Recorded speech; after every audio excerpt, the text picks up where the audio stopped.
Consider this, a news and information program recorded on the campus of the University of Nebraska at Omaha. From the Fireside Lounge in the Milo Bale Student Center, here is your host, Carol Schrader. Hello and welcome back to the University of Nebraska at Omaha. Omaha is a pretty important word to my guest today. In fact, it's in his title.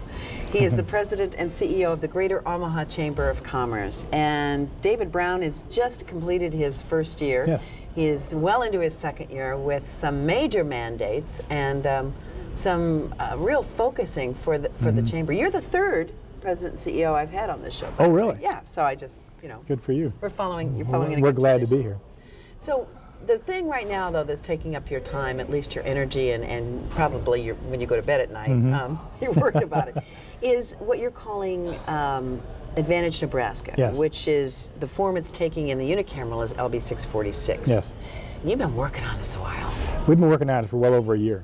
When I first got here, I came here from another state. You can say the state. South Carolina. I was in Greenville for 9 years, managing that chamber, and which was also involved in economic development, which brings me to Nebraska. And so why in the world are we spending all this time on business climate and taxes and incentives? Part of it was to get me engaged, to try and figure out where we really stood, competitively. What better way? Yeah, I mean, I had to do the analysis anyway. And so once we got the analysis done, we realized, geez, we really need to have some more specific attention paid to the issues of competitiveness for the economy and long-term growth potential for the state.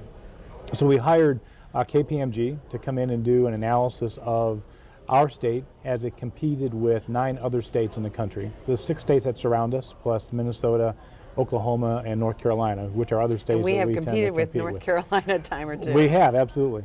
So when they completed their analysis, they came back and said, we've got some bad news.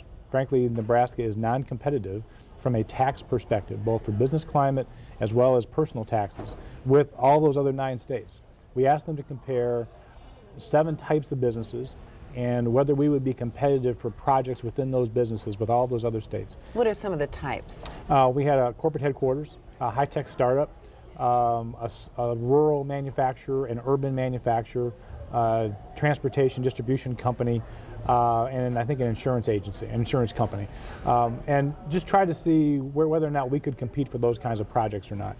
And we found, really to our chagrin, that when you just apply the business taxes, no incentives, just saying here's the operating environment for those companies, we were at best middle of the pack of the 10 states. In most cases, we were 7th, 8th, 9th, or 10th.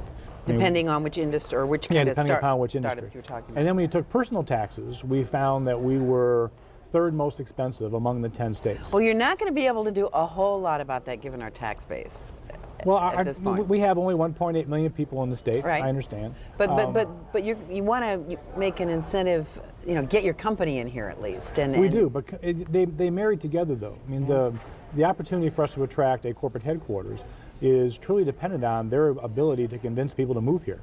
Yeah. And They're one- high salaries generally, and a lot of high salaries, and they don't want to be paying a lot of tax. Well, they don't. And so you end up looking at a situation where the company might be competitive, but their people won't come, and so the company's not going to come either. Economic development is a tricky business. You're trying to stay in the game as long as you possibly can. And what we found from this analysis is that before incentives, we certainly weren't in the game. After incentives, which is chiefly LB 775, which has been around now since 1987, it brought us marginally competitive. It brought us to the middle of the pack. That's not good enough. If you're 5th out of 10, they only take the top 2 or 3 to even consider for sites. We're not going to be in the ball game for any of those projects. So we realized that, we need to do some more research yet. I mean, intrinsically, we knew that there was a problem. We were losing some clients that we didn't like losing. We were not able to compete on the incentive side the way we'd like to. But the KPMG study just showed us that there was clearly a challenge that we needed to address. It presented you with some facts that you could present Absolutely. to the unicamerals rather than just that feeling, we've lost a few that we could have won. And we presented this information to the Revenue Committee last spring and said, here's what we're working off of. So let us work together over the next 6 or 7 months and try and come up with an analysis based on what companies here are saying is competitive or not competitive, what site selection consultants contend are competitive or not competitive, what companies who have not been able to take advantage of LB 775 over the years say could help them be more competitive to create more jobs and investment here. And then look at the best practices that the other states are doing and seeing if there are some things they're doing that we should be trying to emulate. It took us until October, November of this year to finish that analysis. We talked to literally hundreds of people. We hired a local firm to do that analysis for us. And then they came back and said, here's what we're seeing. And what we're seeing is virtually the same thing that KPMG told us, but then the response they gave us was great. They said, here's what makes us non-competitive, here's what makes us competitive. How can we work to create even a more competitive place? Now, I guess you have to understand something too. I have a bias here. Really? In that I have a firm belief that if you do incentives right, you generate far more revenue than you pay out in credits. Well, that would be the hope. I mean, that's the whole thought about Absolutely. incentives is you don't sell the farm, you don't give away the farm. Right. And in LB 775, we believe that was the case too. That there's, depending upon if you assume that 100% of the projects that got the incentive would only have done their projects with the incentive, or if only 40% of the projects that got the incentive would have done the project without the incentive, we still end up with a net gain to the state of somewhere between $300 million over the 17 years to well over $2 billion over 17 years, depending upon what percentage you take.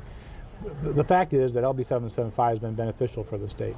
But it's important for you and your viewers to remember that in this state, which is pretty unique across the country, we're a tax credit-based incentive plan, which means nothing gets given to a company until they've already delivered on their promise for capital investment and jobs. There's some changes proposed in that, a little bit, some upfront stuff, but we won't get to that right now. So the bottom line is, and we've known that, in fact, the minute you pass a tax incentive, you're starting to get out of date. I mean, and it hasn't changed much since 1987, right. That's a long time. Sure, and there really haven't been many changes to it since 1987, but we all know the economy has grown, the economy has changed. The economy in Omaha is far different today than it was in 1987, and across the state it is. So we have prepared a package of proposals that we're calling the Advantage Nebraska Act. There actually are 3 bills that we're particularly focusing on, but several other bills have been introduced that also are working on the fringes of the same issue. The biggest bill, as you mentioned, is LB 646. We call it the Advantage Nebraska Act. Started out with the basis of LB 775 that said tax credits are probably the best way that we can do incentives here in the state. Because once again, we're not going to pay a nickel out until the state has seen the benefit already of jobs and investment. So we've broadened the number of tiers that you could earn some of these investments from. And you've made it more acceptable to small business and probably rural Nebraska because they don't get the big companies. We broadened the perspective of who could take advantage of the bill. 775, as good as it was only used by 350 companies over the past 17 years. 450 projects, almost 500 projects. But that means that the other thousands of companies that have been here and growing their businesses really couldn't take advantage of any kind of incentive because there weren't any for them. At the same time, states around us were creating incentives that were focused on research and development or small business or high-tech startups. Iowa has 24 different incentive plans, as an example, targeted at very specific types of companies. Many states were doing that, we did not. We tried to deal with some of that issue in the Advantage for Nebraska Act. So we've broadened the perspective of who can use it. We've increased the number of tiers so that more companies can take advantage of smaller projects as well as larger projects. But we've also added some tweaks in terms of quality. We have smaller tax credits for lesser paying jobs and higher tax credit for higher paying jobs. We have smaller tax credits for smaller projects, bigger for larger projects. Rural projects get some higher tax credits than some of the urban projects. It's a very complicated bill, but in essence it takes most of what we heard from our companies, and we tried to figure out a way to address those concerns, at least most of those concerns, in this bill. We also have 2 other bills that we're looking at. One is a sales tax exemption on machinery and equipment, and the other is the creation of a workforce training fund that would be administered by the Department of Economic Development. Those 2 are also very important. The sales tax exemption bill the sales tax exemption on machinery and equipment was the #1 tax issue raised by companies that we talked to. All the states around us. When you say machinery and what was the other? Equipment. Equipment, does that even mean like software? No, it means hardware, it means computer equipment, but they're very specific in what is allowable. Okay, Mostly it means manufacturing equipment, presses, any kind of equipment. Not that the you can Xerox machine No. and all the things that other companies have to buy anyway. No, this is stuff that you would call a capital investment for a major expansion of some sort. In this state, you pay sales tax on that. In the states that we compete with, you don't. And in most of the states in the country, you don't have to pay those sales taxes. Now, would that give them an incentive to update their equipment? Exactly. It said, okay, now I can afford more readily to upgrade my facility here, buy more equipment. Even if I don't qualify for one of those incentives, at least I know it's not going to cost me any more to do it here than it would in Iowa or Kansas or Missouri. And we know the big P is like really important, productivity Yeah, in the world, and to your the people that you pay out, Absolutely. your stockholders and Right. everything. I mean, that's the name of the game right It now. is. And in Nebraska for the past 17 years, we really haven't incented people to continue growing their firms here unless they had a capital investment that exceeded $3 million or they created at least 30 new jobs. Most small businesses, they're going to spend $500,000 on a press. They may not hire a single new person, but the new piece of equipment will make them more productive and more competitive. And so we think we need to incent that in some way. The workforce training bill is actually it's probably a departure for the state. We have job training dollars available now. Correct. And it's somewhere in the neighborhood of $250 to $350 per job created is typically what we can offer clients when they're looking at us from other states, looking at us while they're looking at other states. Those other states are offering between $2,500 and $3,500 per job training. Ironically, most states, the first thing they fund and the last thing they defund is a workforce training pot because it has the greatest impact on the state. Their citizens become better trained, able to earn more income, generate more tax revenue for the state. So that's usually where the focus is first. Not to mention that in this whole new world that we live in, we're all going to have to retrained or enhanced Absolutely. in our education at least 2 or 3 times in our Absolutely. life. I mean, the studies show us that you're going to change careers 3 or 4 or 5 times now. But the chamber had Alan Greenspan, and what did he talk about? He talked about community colleges, which Absolutely. generally train Yes. the non-professional, Right. and so on and so Right. forth. And the community college is the direct recipient of most of the funds that come from these workforce training pools. They work with the companies. They work with the companies that train their people. So we end up with this great opportunity to use existing resources to train people in new skills that they need to become more successful in their life.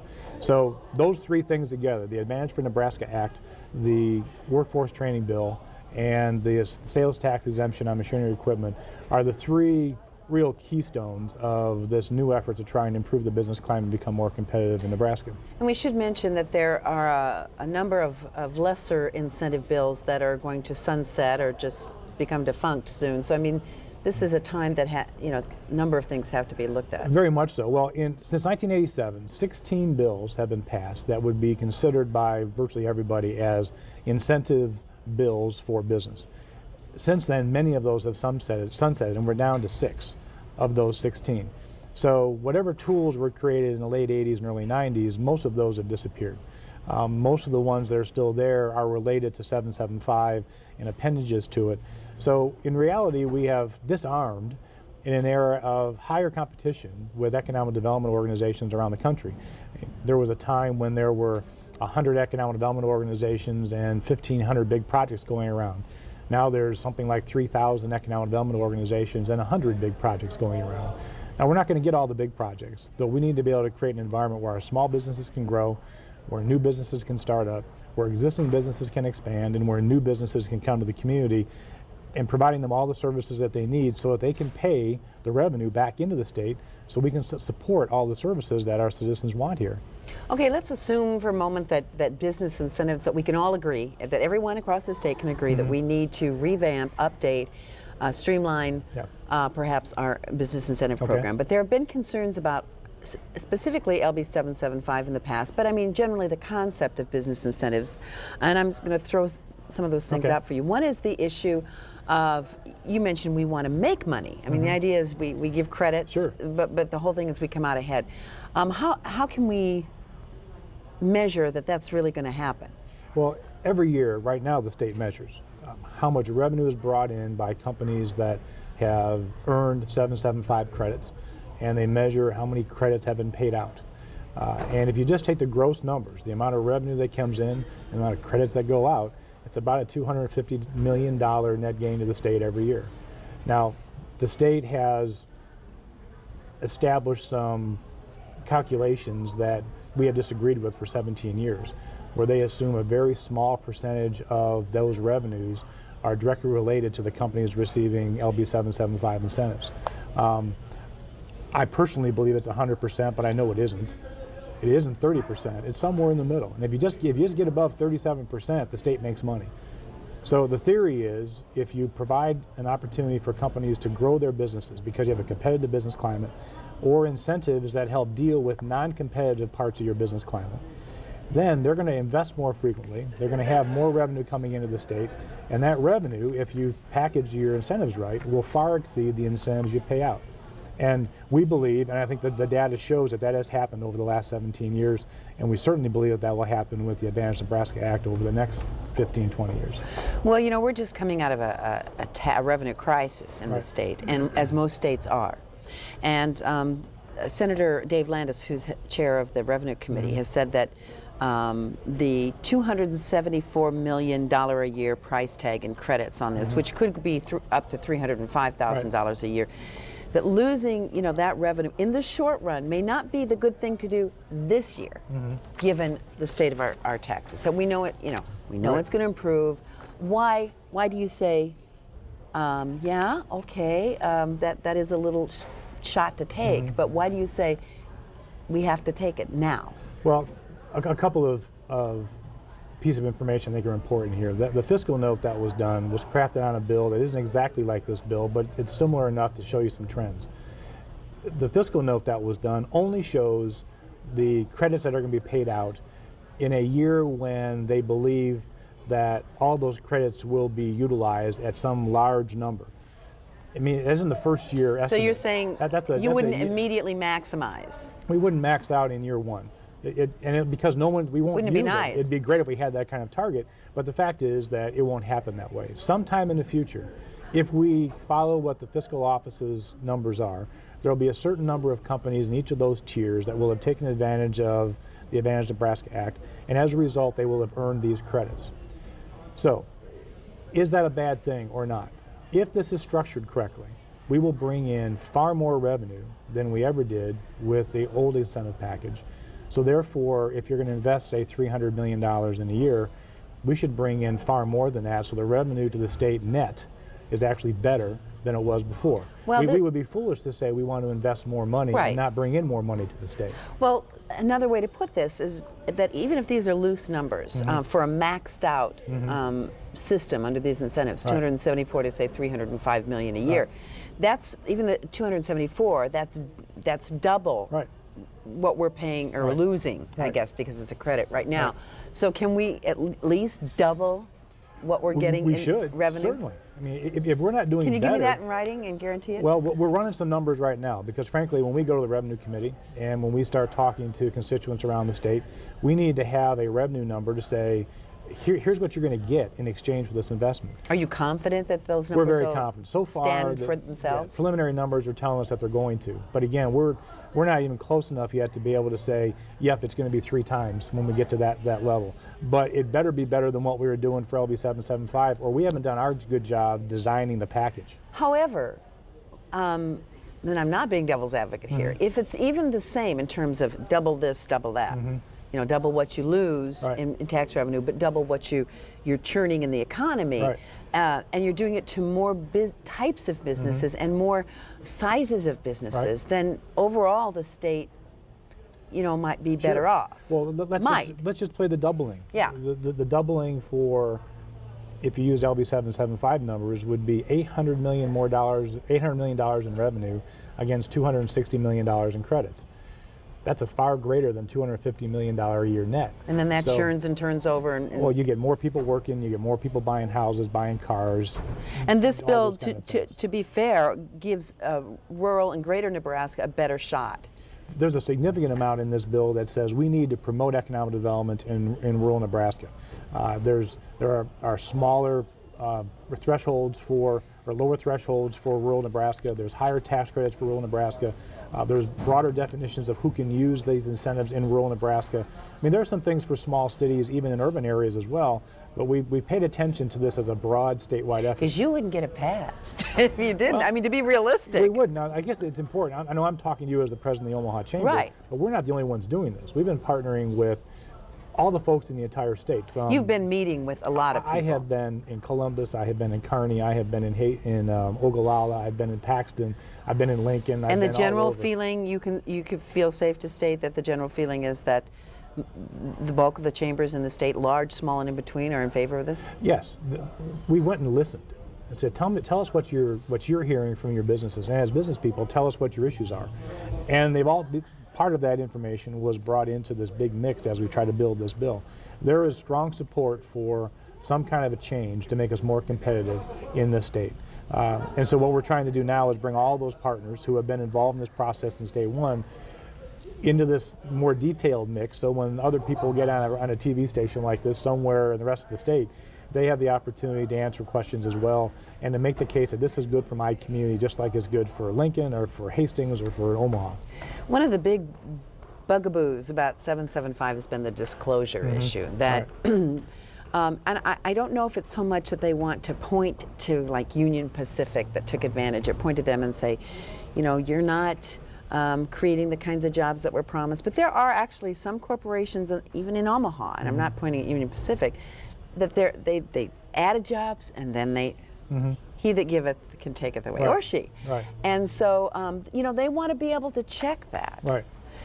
Disclosure is a bit of a red herring in that Nebraska already requires far more disclosure than any other state I've ever operated in economic development. They're basically raw numbers, though. But there are some company-specific numbers, and then there are industry-grouped numbers.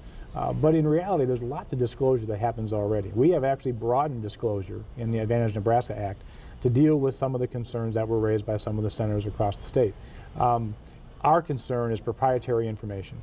You know, do we put information out there in the public that make one of our clients less competitive because of in other words, I've given out productivity, my secret to productivity, because of how many employees I have doing what kinds of things at what pay. Right. Do I really want to give my competition knowledge about how I'm doing something? So we're still working, frankly, on the disclosure piece of this. We understand that this has to be as transparent as possible.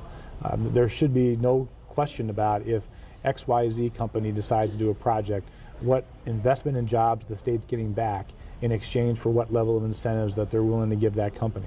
Nebraska has a clawback provision that says if a company doesn't meet its or let's say it has met its commitments and then decides to leave the state has the opportunity to pull back incentives and actually get refunded of incentives that those companies offered. Is that current in It is current, and it's also in the new bill. So we have a very strong clawback provision in both bills, and we think that that's frankly pretty important. I like that clawback. That means you reach the claw outside the state, you absolutely do. You pull it back. And there are examples of where it has made a difference in companies whose divisions are competing for business around the country, where they've made a decision to keep something in Nebraska because of what it would cost them to pay back the incentive that they've already earned here through tax credits. So it won't look good that year to the stockholders or the next year. It won't. And it is a good public policy act to have a clawback is this a provision. work in progress, though, in terms of... The bill really is. Now, a bill had to be dropped by a certain day, and so a bill was inserted. We continue to work with Senator Beshear, who introduced the bill, with Senator Landis, the Revenue Committee, with the governor, and with virtually every other senator who is interested in this topic, to make sure that we're looking at this from their perspective and able to afford this bill, but frankly, more importantly, make sure that this bill actually makes us more competitive. The last thing we want to do is have a bill that goes in there and realize that it really doesn't do what we want to do. So we're spending a lot of time analyzing the unintended consequences, if you will, of the bill and the changes that we're trying to make. Yeah, if you do it identically to some other state, you can almost see, even though they have differences in their taxing structure and whatever, you can almost see what the ramifications would be. But there are firms out there who have done this kind of analysis for states for many, many years. But it sounds like you're being a little creative. Well, I think we had to be. You know, Nebraska is not the most populous state in the country. It doesn't have the fastest growing population in the country. No ocean, no mountains.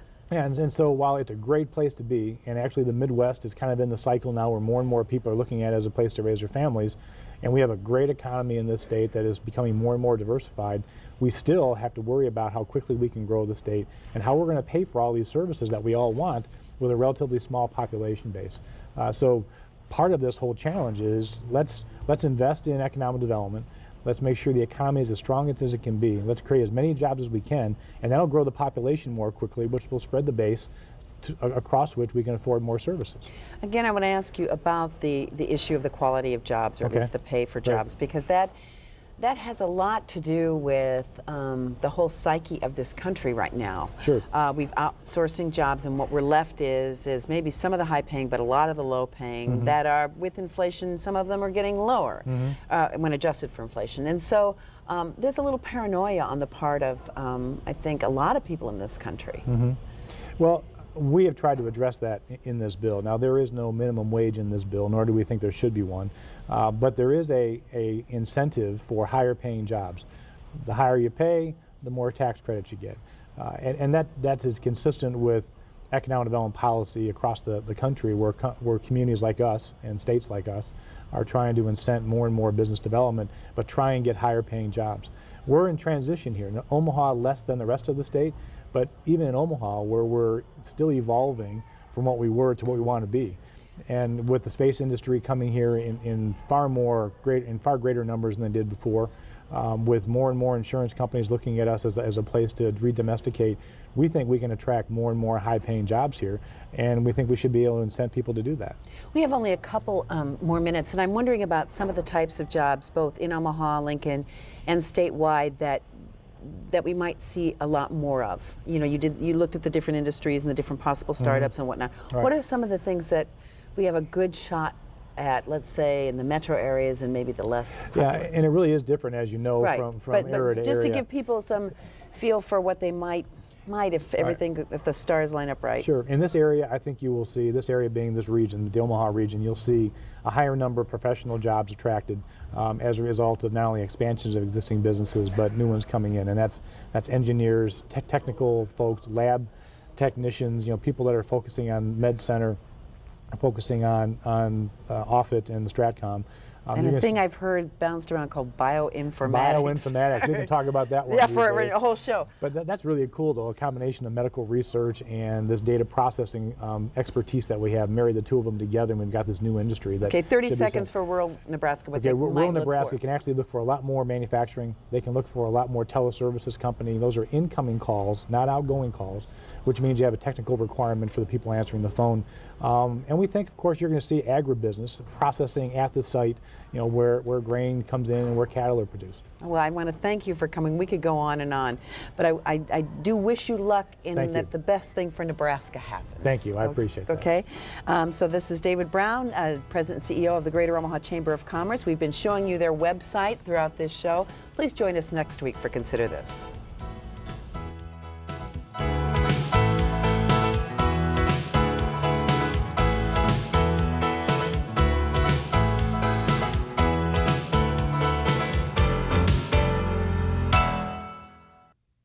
To view this edition of Consider This or past programs, visit our website at unotv.unomaha.edu. For comments or questions, call 402-554-2516 during regular business hours. Consider This is a production of UNO Television.